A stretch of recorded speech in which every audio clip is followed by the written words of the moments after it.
Greter som anker.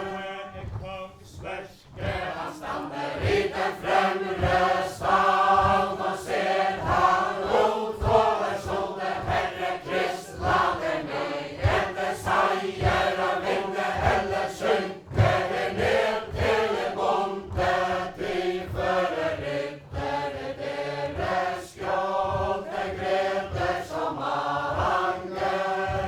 så Kaster de deres anker av på den hvite sand, trekt var han unge konges verske, han trinner først på land, de fører ryttere deres skjold, det Greter som anker.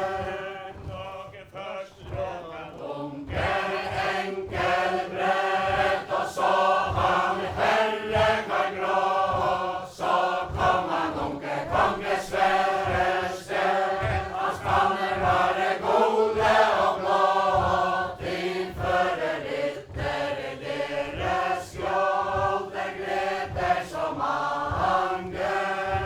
noe himmelt Unge enkelbrett, og så tar han opp på sverske i sette for den fiende bodde, late den feite bli fått, de fører ryttere deres skjold, det Greter som anker. noe bortar Den liten små dreng og havnens kvinne hold på henne, den tunge versken høgeler hun følge hannen dagen til ende, de fører ryttere deres skjold, det Greter som anker.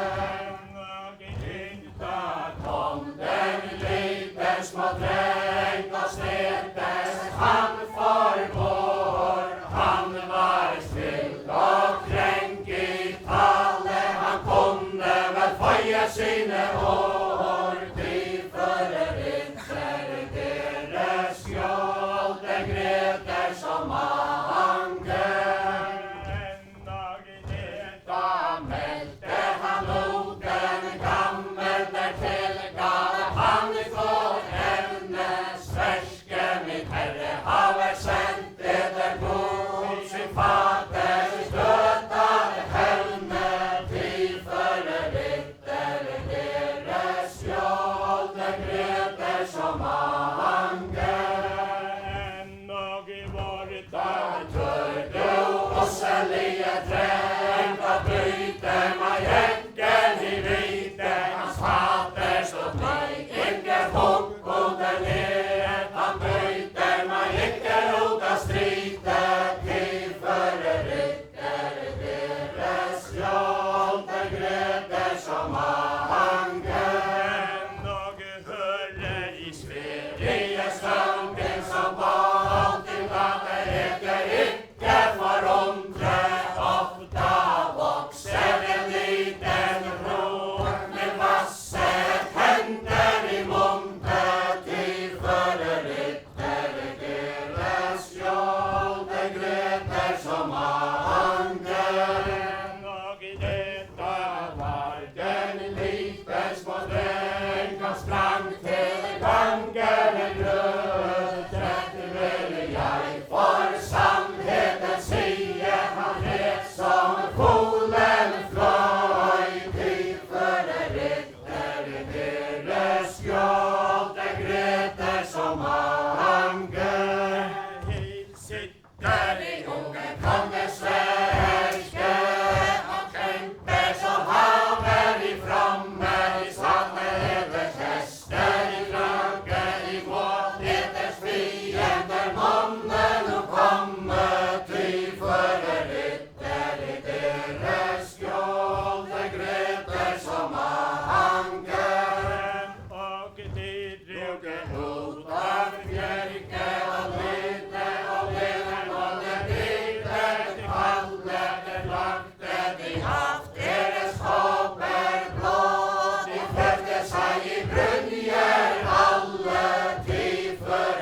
Jyllandsmenn som tenkte med fremfare folk, de førre ryttere deres skjold, den gleder som anger.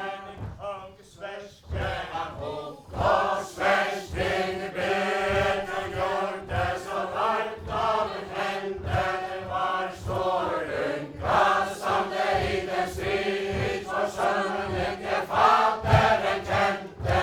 De førre ryttere deres skjold, den gleder som anger.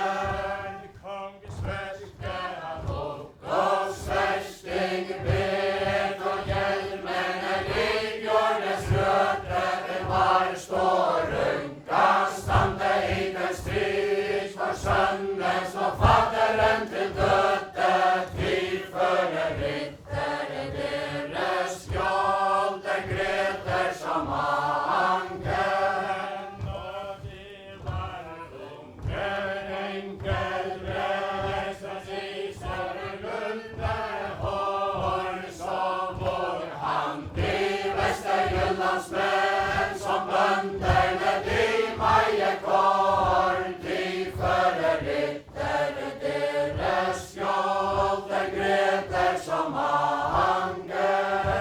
og det var Svirlige høvding så bra, han tok med sverd så fast. Ikke kunne svenske ander gjøre en bøte for hans kast. De førre ryttere deres skjold, den gleder som anger.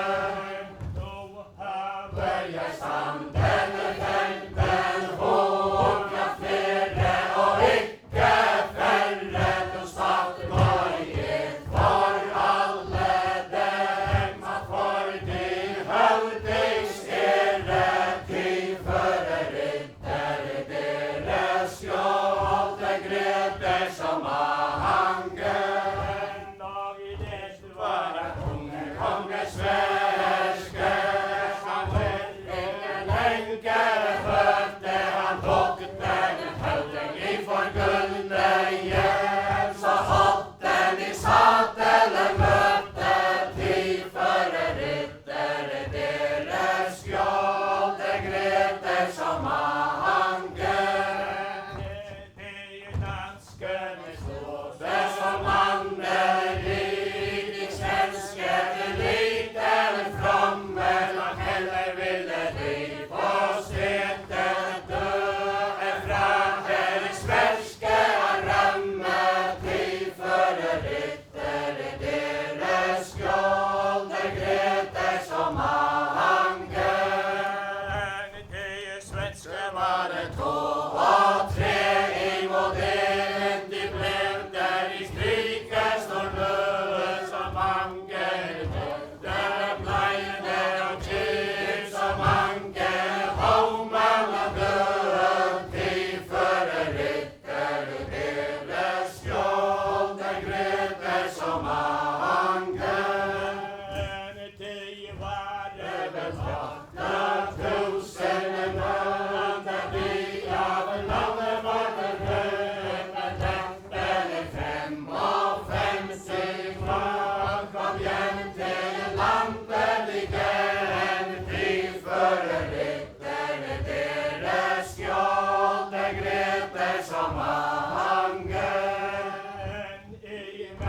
Både kjerke og dypetaler, den teller både ole og hørn. Den kreter som anker, huske, enke og halvfjerde, faderløse barn. De førre ryttere deres skjold, den kreter som